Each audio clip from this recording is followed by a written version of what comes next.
Good evening everyone. कैसे हैं आप लोग? आई होप आप लोग अच्छे से पढ़ाई कर रहे होंगे। आज का जो हमारा प्रोग्राम है वो है लीनियर सर्च। इसी के साथ में मैं आपको एक वीडियो और दूंगा जो कि होगा बाइनरी सर्च का, और फिर कल की डेट में एक और मैं वीडियो दूंगा जिसमें हम लोग डिस्क्रिप्टिव वाले प्रोग्राम को डिस्कस करेंगे। तो चलिए इसको शुरू करते हैं। आप स्क्रीन पे देखेंगे जो मेरी क्लास का नाम है वो है लीनियर सर्च।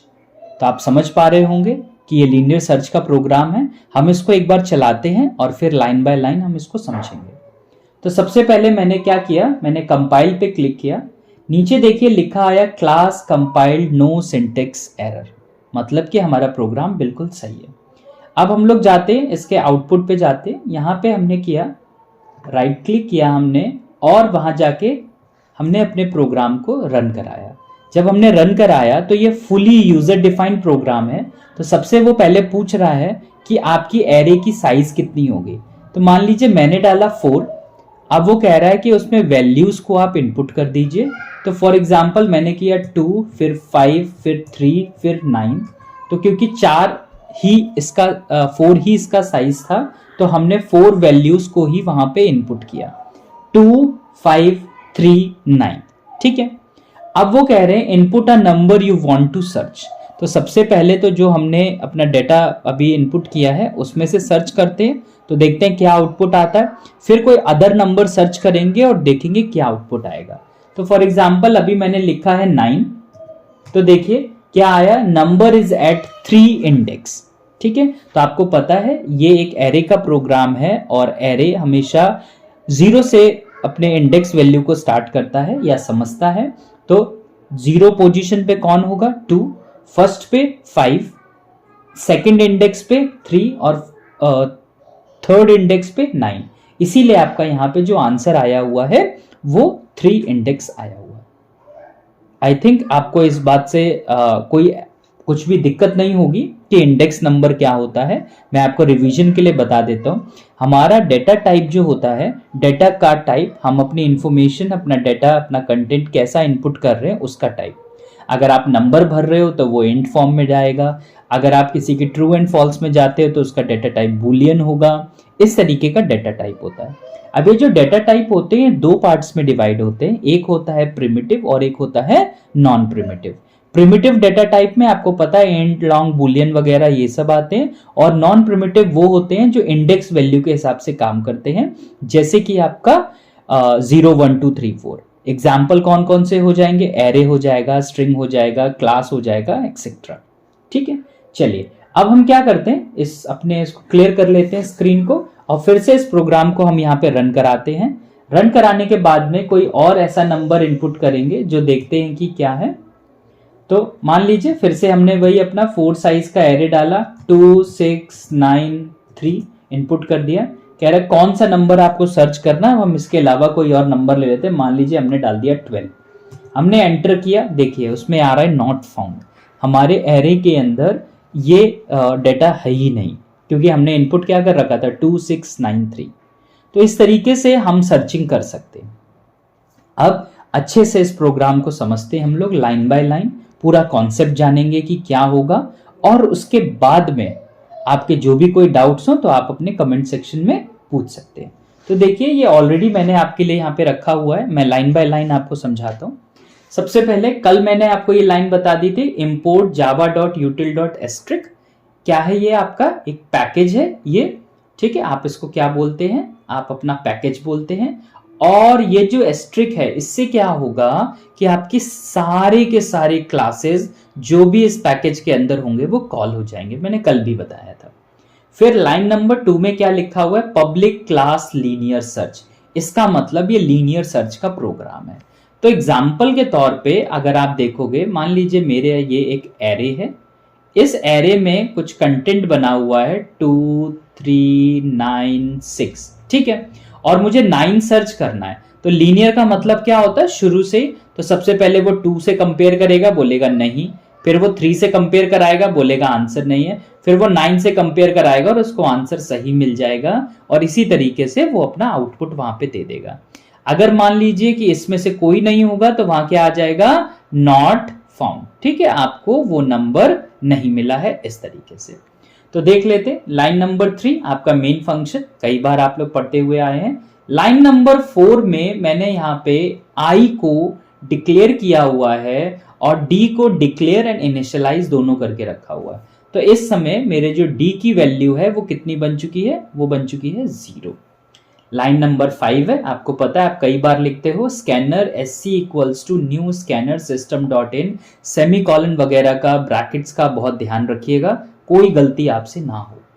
लाइन नंबर 6 में आप आओगे system dot out dot print L N enter the size of an array.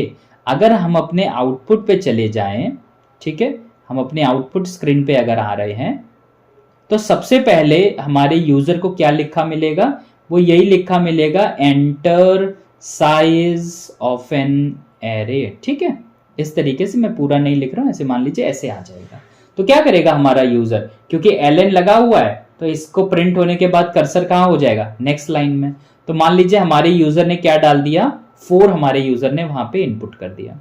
ठीक है, तो जैसे ही उसने 4 इनपुट किया, एक एरे आपका बनेगा इस तरीके से, जिसकी साइज कितनी हो जाएगी, 4 हो जाएगी, और उसका इंडेक्स वैल्यू कितना हो जाएगा, 0 1 2 3। फिर क्या कह रहे हैं कि साइज, ठीक है, तो जो भी वैल्यू उन्होंने इनपुट की थी 4, वो किस में आके स्टोर हो जाएगी, ए में। तो यहां पे आपका ए क्या बन जाएगा, इक्वल्स टू 4। देन 8th में कह रहे इनपुट वैल्यूज, ये मैंने ऐसे ही लिखा हुआ है, कोई ऐसा नहीं, बस हमारे यूजर को पता होगा कि यहाँ पे अब मुझे वैल्यूज इनपुट करनी है, तो पता लगे वो ब्लैंक स्क्रीन देख के चुपचाप से बैठा हुआ है, हमारा प्रोग्राम बनाने का कोई सेंस नहीं रहेगा फिर, इसलिए मैंने यहाँ पे लिख दिया इनपुट वैल्यूज। तो अब हमारे पे स्क्रीन पे क्या आएगा, नेक्स्ट इनपुट वैल्यूज। जैसे ये आएगा यूजर समझ जाएगा कि उसको वैल्यूज इनपुट करनी हुई है, एलएन लगा हुआ है तो वो 4 वैल्यू इनपुट करेगा। तो मान लीजिए पहली वैल्यू उसने डाली 2, फिर दूसरी वैल्यू उसने डाली 3, फिर डाल दी मान लीजिए 0, फिर डाल दी 7। मान लीजिए उसने ये 4 वैल्यूज डाल दी हैं। ठीक है, अब देखिए कैसे कैसे क्या क्या काम करेगा। ये जो लाइन नंबर 9 है, ये आपको बहुत अच्छे से याद रखनी है। किसी भी एरे में उसकी साइज को एलोकेट कराना है, ये जो मैंने ये बना के दिखाया था वो इसी लाइन की वजह से होता है, लाइन नंबर 9। ये जो बन रहा है, ये बन रहा है बिकॉज ऑफ लाइन नंबर 9। ठीक है, बिकॉज ऑफ लाइन नंबर 9। ठीक है, ऐसे करके। चलिए अब लाइन नंबर 10 में है, कह रहे हैं आई आपका कितना है इस समय, आई है आपका 0, आई इज लेस देन ए। तो आई है 0, जो कंडीशन है यानी कि 0 जो है वो ए यानी कि 4 से छोटा होना चाहिए। कंडीशन कैसी है आपकी, ट्रू है। जैसे कंडीशन ट्रू होगा ये अपने करली ब्रैकेट के अंदर आ जाएगा। क्या लिखा हुआ है, बी ऑफ आई। इस समय आई कितना है, 0, तो बी ऑफ 0, इसको हम लोग बोलेंगे बी ऑफ आई यानी कि बी ऑफ 0। तो बी ऑफ 0 पे कह रहे हैं पहली वैल्यू आके स्टोर हो जाए, तो इन्होंने पहली वैल्यू 2 डाली थी, वो यहाँ पे आ जाएगी। क्लियर है। फिर उसके बाद में ये वापस जाएगा, आई प्लस प्लस होगा, आई की वैल्यू इंक्रीज होके क्या बन जाएगी, 1। कंडीशन क्या हो जाएगी, 1 इज लेस देन 4। कंडीशन अभी भी आपकी कैसी है, ट्रू है। तो कंडीशन ट्रू है, फिर से वो अपने क्या हो जाएगा, अपने करली ब्रैकेट के अंदर आ जाएगा। फिर से कह रहे हैं sc डॉट नेक्स्ट int, यानी कि यहाँ की वैल्यू यहाँ पे ले आइए, यानी कि यूजर ने सेकंड नंबर पे क्या डाली थी, 3, वो किस पे चली जाएगी, b ऑफ 1 पे। तो ये आकर के यहाँ पे आ जाएगी। फिर उसके बाद इसी तरीके से लूप कंटिन्यू चलता रहेगा। नेक्स्ट वैल्यू आएगी 2, तो 2 इज लेस देन 4, अभी भी कंडीशन ट्रू है, तो क्या हो जाएगा, ये जो 0 है ये वैल्यू आकर के इधर स्टोर हो जाएगी। फिर आई की वैल्यू बढ़ेगी, कितनी हो जाएगी, 3। कंडीशन क्या हो जाएगा, 3 इज लेस देन 4, अभी भी कंडीशन ट्रू है, तो क्या हो जाएगा, ये 7 जो है इधर आकर के स्टोर हो जाएगा। फिर आई की वैल्यू बढ़ेगी 4, condition 4 less than 4, condition false. तो इस तरीके से आपका ये जो पूरा एरे है वो कंप्लीट हो गया, जितना भी साइज था उस हिसाब से कंटेंट भर गया। अब आते हैं लाइन नंबर 12 में, क्या लिखा हुआ, input number you want to search. अब ये एज इट इज लिखा आएगा, input number you want to search, ऐसे करके पूरा लिखा आएगा। तो यूजर एक वैल्यू डालेगा, यूजर ने मान लीजिए वहां पे डाल दिया 3। ठीक है, यूजर ने क्या डाला, 3। तो ये जो 3 है वो sc डॉट नेक्स्ट int की वजह से किस पे आके स्टोर हो जाएगा, c पे। तो सी की वैल्यू कितनी हो जाएगी 3। आगे बढ़ते हैं लाइन नंबर 14 पे। 13 तो समझ ही गए होगे, वैल्यू स्टोर्ड होगी सी पे। फिर से दोबारा से लूप चल गया आई का, ठीक है। फिर देखते हैं अब इस समय आपका आई कैसा है 0 है। कह रहे आई इज लेस देन ए तो अभी भी आपका क्या चल रहा था 4, तो कंडीशन कैसी है 0 is less than 4, condition true है। क्या कह रहे हैं if b of i equals to c, तो b ऑफ i इस समय ये कितना है 0, तो b ऑफ 0, और b ऑफ 0 पे देखिए क्या रखा हुआ है 2, ठीक है। ये किसके बराबर है 2, और इसको किसके साथ कंपेयर करना है, कंपेयर करना है c से, और c की वैल्यू भी आपने क्या बताई थी 3। क्या ये कंपेयर हो रही है, नहीं हो रही है, ठीक है। तो नहीं हुई तो यहां से लेके यहां तक आपका चला नहीं, ये से फिर से जाकर के i की वैल्यू बढ़ गई। अब i की वैल्यू कितनी हो जाएगी 1। अब जब i की वैल्यू 1 है, क्या कह रहे हैं 1 इज लेस देन 4, ठीक है भाई, कंडीशन अभी भी ट्रू है। तो ये क्या हो जाएगा b ऑफ 1। b ऑफ 1 पे देखिए क्या लिखा हुआ है 3 लिखा हुआ है, तो इसकी वैल्यू है 3। इसको फिर से कंपेयर करेंगे, किससे कंपेयर करने के लिए बार बार कह रहे हैं c से। c की वैल्यू कितनी है 3, ये यहां पे कंपेयर हो जाएगा। जैसे ही कंपेयर हो जाएगा जो d की वैल्यू है वो प्लस प्लस हो जाएगी। d की वैल्यू कितनी थी 0, अब कितनी हो जाएगी 1, d की वैल्यू बढ़ के कितनी बन जाएगी 1, और कह रहे हैं वहीं पे ब्रेक लग जाए, ठीक है। ये लूप अब वहीं बंद हो जाएगा। फिर उसके बाद में नेक्स्ट लाइन में क्या लिखा हुआ है इफ, ठीक है। ये आपके इफ की कंडीशन का क्लोज करली ब्रैकेट है, ये फॉर के लूप का क्लोज करली ब्रैकेट है। अब लिखा हुआ if d is greater than 0, d कैसा इस समय 1, ठीक है। तो ये इफ चल जाएगा और ये वाला जो स्टेटमेंट है वो प्रिंट होगा। क्या लिखा हुआ नंबर इज एट, तो नीचे लिखा आएगा नंबर इज एट, इस तरीके से। और फिर क्या है i की वैल्यू इस समय कितनी है, ध्यान से देखिए i की वैल्यू बन चुकी थी 1, तो क्या बोलेंगे 1, ठीक है। और फिर क्या है इंडेक्स, ठीक है। तो कहां पे है फर्स्ट इंडेक्स पे वो रखा हुआ, तो आप देख पाओगे ये क्या है 0, फिर ये क्या है 1, तो फर्स्ट इंडेक्स पे रखा हुआ है।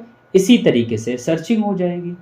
और अगर मान लीजिए किसी यूजर ने नंबर इस 3 की जगह पे ऐसा डाल दिया 25 फॉर एग्जाम्पल, और 25 तो इनमें से कहीं भी नहीं है, ये जो 4 आपने इनपुट किए हुए थे, तो क्या हो जाएगा ये इफ काम नहीं करेगा, एल्स काम करेगा, और क्या प्रिंट हो जाएगा नॉट फाउंड।